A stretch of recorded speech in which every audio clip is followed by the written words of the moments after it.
ہم دیکھ رہے تھے کہ آپ پنجاب میں ہیں اور پنجاب میں ادھر تھا آپ کے پاس وی سی او پی سی یعنی وائس چیئرمین.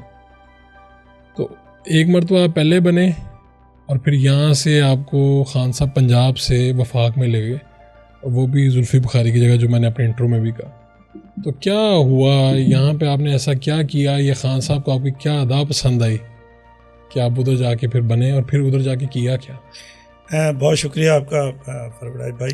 اصل میں یہ تھا کہ جب اوورسیز پنجاب کمیشن کا مجھے وائس چیئرمین بنایا گیا تو یہ خالصتاً ادارہ بنایا گیا تھا اوورسیز کے مسائل حل کرنے کے لیے. بالکل 2014 میں اس کی بنیاد رکھی گئی.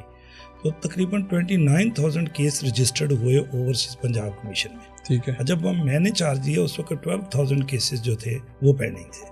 تو ہم نے فوری طور پر ہنگامی بنیادوں پر ہم نے 90 ڈیز میں تقریباً 4,000 کیسز کا جو نپٹائے. ہم نے 4,000 کیسز نپٹائے اور ہمارا اوورسیز کے لیے ہم نے دروازے کھول دیے.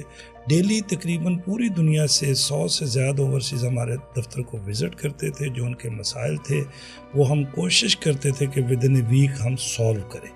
اچھا, چونکہ اوورسیز پنجاب کمیشن کے پیچھے عمران خان کھڑے تھے اس وقت, اور عثمان بزدار کو ہدایت تھی کہ اوورسیز کے مسائل جو ہے وہ ہنگامی بنیادوں پر حل کیے جائیں, کیونکہ ان کی تو پہلی ترجیح تھی. تو اس لیے ہماری ڈسٹرکٹ کمیٹی ہوتی ہے, ہمارا ایک چیئرمین ہوتا ہے جس کے ساتھ ڈی پی او, ڈی سی اور اے ڈی سی ہمارا ممبر ہوتا ہے, اس کا سیکرٹری ہوتا ہے کمیٹی کا. وہ ہر 15 دن کے بعد میٹنگ کرتے ہیں. پوری دنیا سے آپ آن لائن اپلیکیشن دے سکتے ہیں. تو ہم متعلقہ اداروں کو یعنی کسی کو ادھر آنے کی ضرورت ہی نہیں تھی. آنے کی بھی ضرورت نہیں ہے, لیکن چونکہ اوورسیز جب چھٹیوں میں آتے تھے تو ہمارے لیے آسانی ہوتی تھی کہ جب وہ موجود ہیں تو وہ خود آفس جا رہے ہیں, ہم انہیں نہ صرف دفاتر میں بھیجتے تھے جن آفیسز میں ان کے معاملات ہوتے تھے, بلکہ ان سے نیکسٹ ڈے ہمارا ایک آفیسر ان کو فون کر کے فیڈ بیک بھی لیتا تھا کہ آپ کے ساتھ اس آفس میں کیا سلوک کیا گیا, آپ کا مسئلہ حل ہوا یا نہیں ہوا. اچھا, ویسے مسائل کیا تھے؟ مطلب آپ نے کہا اتنی زیادہ شکایتیں ہزاروں. اصل میں ہمارے جو اوورسیز بھائی ہیں معصوم ہوتے ہیں, وہ یہاں کے ہمارے جو ان کے رشتہ دار ہوتے ہیں ان پہ اعتبار کرتے ہیں, اور بہت سے جو ایشوز تھے وہ ریلیٹیوز کے درمیان ہوتے تھے. ان کو وہ چیک دے دیتے ہیں سائن کر کے, خالی چیک, اور وہ جنرل پاور آف اٹارنی بھیج دیتے ہیں جس میں اختیار ہوتا ہے کہ وہ زمین بھی بیچ سکتے ہیں. پھر اس کے علاوہ یہ ہوتا ہے کہ جب والدین ان کے وفات پاتے ہیں تو ان کی جب زمین کا تقسیم کا معاملہ ہوتا ہے تو ان کے کیسز کو بہت لٹکایا یعنی جاتا ہے. جو باہر ہوتا ہے اس کو کوئی نہیں پوچھتا, جو ادھر ہوتے ہیں وہ تھوڑا سا کوشش کرتے ہیں کہ ان کی زمین کو پیچھے ڈال دیا جائے, خود اچھی زمین لے لی جائے. اس طرح کے مسائل ہوتے ہیں. زیادہ تر مسائل میں رشتہ دار ہی کہیں نہ کہیں سامنے آتے ہیں. زیادہ معاملات 70% ریلیٹیوز کا معاملہ ہی وہاں موجود ہوتا ہے. تو آپ نے 4,000 شکایات کو, ہم نے 4,000 کیسز کو ریکارڈ ٹائم میں سالو کیا. اچھا. اور اس کے علاوہ ہم نے وہاں پر نادرا آفس لے کے آئے, ہم نے پاسپورٹ آفس بنانے کی کوشش کی. ہم نے جو آپ جانتے ہیں انویسٹمنٹ بورڈ, اس کا ڈیسک بھی لے آئے. اچھا, ٹورزم کا ڈیسک بھی لے آئے. اچھا, ہم نے کیا کیا کہ ہم نے اس آفس کو بجائے اس کے کہ ہم ایک بیوروکریٹک سٹائل سے چلائیں, ہم نے اسے عوامی انداز کیا کہ جو بھی اوورسیز آئے اگر اس نے آئی ڈی کارڈ بنانا ہے تو وہ بھی نادرا آفس سے بنا لے.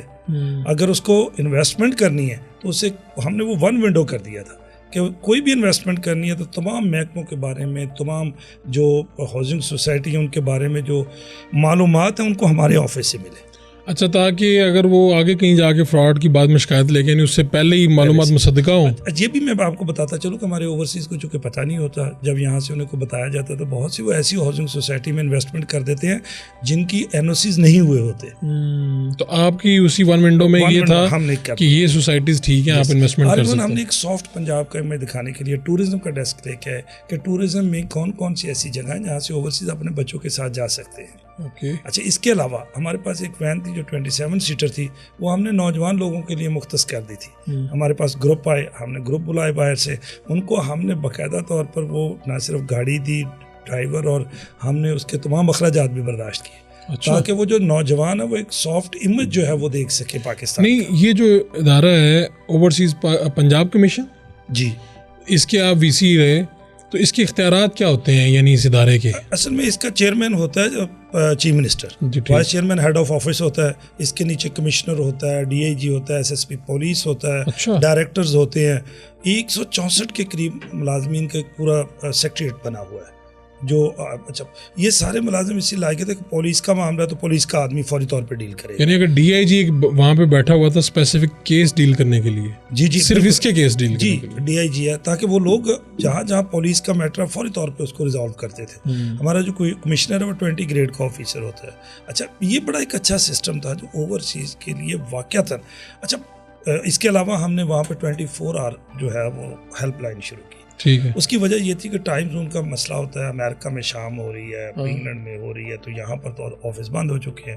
انگلینڈ میں دیکھیں تو اگر کوئی آدمی 5 بجے چھٹی کرتا ہے 7 بجے گھر پہنچتا ہے, تو پاکستان میں تو اس وقت 12 بج رہے ہوتے ہیں. تو ہم نے وہ 24 آور ہیلپ لائن شروع کر دی کہ کسی بھی اوورسیز کو رات کے کسی حصے میں بھی کوئی مسئلہ ہو تو وہ یہاں شکایت درج کرے.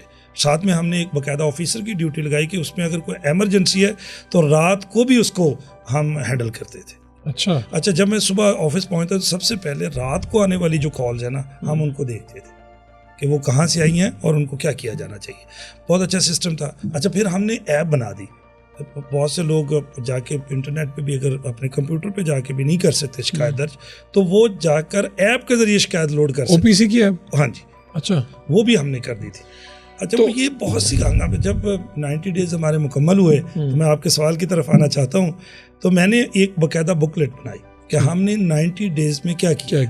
تو خان صاحب سے میری ملاقات ہوئی تو خان صاحب نے مجھے پوچھا کہ کیا صورتحال آپ کے فنڈز کی. میں نے کہا جی فنڈز تو ہوتے ہی نہیں ہمارے ادارے میں, آفیسرز ہوتے ہیں ان کی تنخواہیں ہوتی ہیں. تو مجھے اور پوچھنے لگے تو بیوروکریسی کہتی ہے. میں نے کہا بڑا اچھا کام کر رہی ہے. تو کہتے مسئلہ کیا ہے. میں نے کہا کوئی مسئلہ نہیں, میرے ادارے کو سب ٹھیک جا رہا ہے, سوائے اس کے کہ اوورسیز جو ہے وہ ہمارے ادارے کے بارے میں نہیں جانتے کہ پاکستان میں ایک ایسا ادارہ موجود ہے جو صرف ہمارے لیے کام جو ان کے رائٹ کے تحفظ. ٹھیک. اچھا اس میں آپ کے پروگرام میں توسط سے ایک بہت ضروری بات بتا دوں. ہم نے باقاعدہ ہائی کورٹ سے بات کر کے, یہ چیف جسٹس ہائی کورٹ نے باقاعدہ ایک نوٹیفکیشن کیا تھا کہ تمام اوورسیز کے کیسز 6 ماہ میں حل کیے جائے. ان کے ڈیزیگنیٹڈ جج مقرر کیے گئے, غیر ضروری ڈیٹ نہیں دی جاتی تھی, اور باقاعدہ ایک ڈائریکٹوریٹ بنایا گیا ہائی کورٹ میں. ایک ڈائریکٹر جو تھا وہ تمام اوورسیز کے کیس کو واچ کرتا تھا. یہ سب آپ کے تنور میں ہو رہا تھا؟ جی.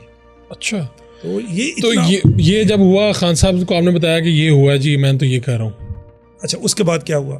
اس کے بعد یہ ہوا کہ خان صاحب کو جب میں نے بتایا کہ میں نے یہ کیا ہے تو خان صاحب بڑے خوش ہو. کہتے یہ کام آپ نے سارے کر دیے ہیں. میں نے کہا یہ کام ہو چکے ہیں, ان میں سے کوئی کام ایسا نہیں ہے جو پائپ لائن میں ہو, کیونکہ عموماً جب کوئی آدمی بات کرتا ہے تو وہ کہتا ہے یہ ہو رہا ہے, یہ کر رہے ہیں, یہ ہوگا, اسی کا استعمال ہوتا ہے. یس. تو میں نے کہا یہ ہو چکے ہیں. خان صاحب کہا میرے ساتھ اسلام آباد آ رہا ہے. اسی وقت انہوں نے مجھے رپلائی یہ کیا تھا. تو میں پھر کچھ دنوں کے لیے کانفرنس تھی, میں انگلینڈ چلا گیا. تو جب میں واپس آیا تو خان صاحب نے میرا نوٹیفکیشن کر دیا as a special assistant to prime minister for overseas and human resource. جب میں وہاں پہنچا تو خان صاحب سے میں نے پوچھا کہ میں جہاں آیا ہوں تو آپ میری ڈیوٹی لگائیں کہ آپ کیا چاہ رہے ہیں مجھ سے. خان صاحب نے پھر مجھے ٹائم دیا نیکسٹ ڈے کا. تو اس وقت میں نے 10 قسم کی سفارشات پیش کی تھی اوورسیز کے لیے. اچھا. کہ ہم یہ 10 کام کرنا چاہتے ہیں اوورسیز کے لیے, جس میں سے انہوں نے 9 کی فوری طور پر منظوری دی اور نوٹیفائی کیے. ان میں بڑے امپورٹنٹ چیزیں تھیں. ایک تو آپ حیران ہوں گے یہ سن کر کہ اوورسیز پالیسی نہیں ہے ہماری, کوئی کسی قسم اوورسیز پالیسی نہیں بنی. تو فاروق ستار صاحب نے ایک کوشش کی تھی, وہ مسودہ بھی میں نے ساتھ لے کے گیا. خان صاحب اس پہ برہم بھی ہوئے کہ ہماری اوورسیز پالیسی کیوں نہیں ہے. تو یہ فوری طور پہ بنایا ہنگامی طور پر. ہم نے ہنگامی طور پہ انٹرنیشنل جو تھے اپنے ایکسپرٹس ان کو انگیج کیا, محکمے کو انگیج کیا, تو ہم اوورسیز پالیسی پہ کام شروع کیا. یہ بھی پہلی مرتبہ ہوا. پہلی مرتبہ. ٹھیک. سیکنڈ ہم نے پھر آنرشپ سسٹم, جیسے آپ دیکھتے ہیں کہ 23 مارچ ہے, 14 اگست ہے, اس میں لوگوں کو آنر کیا جاتا ہے. تو میں نے کہا جو دنیا میں کارنامے سارا انجام دے رہے ہیں ہمارے اوورسیز پاکستانی, ان کو بھی ایک آنر دیں, ایک دن ان کے لیے بھی رکھیں دسمبر میں, اور ان کو میڈل دیں. خان صاحب نے اس کو بھی اس کا نوٹیفائی بھی کیا. اچھا اس وقت آپ کو یاد ہوگا کہ اوورسیز کے ووٹ کے رائٹ کے بارے میں بہت بحث ہوتی تھی. پاکستان تحریک انصاف تو اس کے اوپر سب سے آگے تھی. جی بالکل. خان صاحب نے فوری طور پہ ایک کمیٹی تشکیل دی, مجھے اس کا چیئرمین بنایا گیا, اور اٹارنی جنرل اور نادرا کے جو چیئرمین تھے وہ ممبر تھے کہ آپ فوری طور پر اسے ممکن بنائیں کہ کس طرح سے اوورسیز جو ہے وہ اپنا ووٹ پول کر سکتے ہیں. ہم نے اس کا ہنگامی طور پہ کام شروع کیا. اس کے علاوہ ہم نے خان صاحب جیسے آپ دیکھتے ہیں پوری دنیا میں موٹر ویز کے قریب بنی ہوتی ہیں, شہر آباد ہوتے ہیں. جی. ہم نے کہا اوورسیز کا مسئلہ یہاں کیا ہے, ان کو اعتماد نہیں ہے یہاں پہ کہ ہم جب کوئی پلاٹ لیں گے تو ہمارے لیے پرابلم ہوگا. آپ ایک گورنمنٹ سوورنٹی کے ذریعے ایک شہر آباد کریں جس میں آپ اوورسیز کو پلاٹ دیں اور اوورسیز وہ تمام پیسہ جو طے ہو وہ بذریعہ بینک بھیجے, اور اس وقت تک وہ اپنے پلاٹ کو سیل نہیں کر سکتا جب تک کہ وہ پوری قیمت نہ ادا کر دے. اس سے کیا ہوگا, بہت سا ڈالر پاکستان میں آئے گا, اوورسیز کمفرٹیبل فیل کریں ان کو, ان کی پراپرٹی بن جائے گی, اور جب وہ پراپرٹی کو بیچے گے تو اس کو اچھا خاصا فائدہ ہوگا. تو اس پہ خان صاحب نے کہا تھا شہر کے جو 5 بڑے شہر ہیں نا ہمارے موٹر ویز کے قریب, وہاں پہ لوکیٹ کریں ان چیزوں کو. وہ کام شروع کیا تھا. سب سے بڑی بات بہت ہم نے کہا تھا کہ اوورسیز کے لیے 1 ونڈو آپریشن کیا جائے. جیسے اوورسیز پنجاب کمیشن ہے, یہ ایک قسم کا 1 ونڈو تھا, تو ہم نے کہا کہ اسلام آباد میں ایک 1 ونڈو آپریشن کیا جائے کہ پورے پاکستان کے جو اوورسیز ہیں جی وہ ادھر ہی آئیں اور ایک ہی جگہ پہ سارے کام کریں. تو ہم نے باقاعدہ طور پہ وہ بلڈنگ لے لی تھی, اس پہ کام شروع کر دیا گیا تھا, تمام محکموں کو لیٹر لکھ دیے گئے تھے. دیٹ ٹائم آپ کو یاد ہوگا پرائم منسٹر کا ایک پورٹل ہوتا تھا. اچھا وہ پورٹل بھی چونکہ انہوں نے پھر مجھے دے دیا اور میں اسے واچ کرتا تھا, اور فوری طور پہ چونکہ اوورسیز کی رسپانسبلٹی میری تھی تو ہم بھی اس میں فوری طور پہ لوگوں کے ساتھ مل کر ان کی شکایت کو حل کرتے تھے. تو ابھی جب یہ سب آپ کام کر رہے تھے تو پھر اس دوران اچھا لاسٹلی یہ ہوا کہ ہم نے وہاں پر اوورسیز کی ایک کانفرنس کا انعقاد کیا تھا. شاید آپ کو یاد ہوگا, بہت ہنگامہ ہوا تھا, پورا جو اسلام آباد تھا وہ 54 ممالک سے لوگ آئے تھے. بالکل ٹھیک. اچھا وہ لوگ آئے, ہم نے 3 دن تک کنونشن سینٹر میں تمام وزارتوں کو ان کے سامنے بٹھایا اور ان سے کہا جی بتائیں کس وزارت سے آپ کو کیا مسئلہ ہے.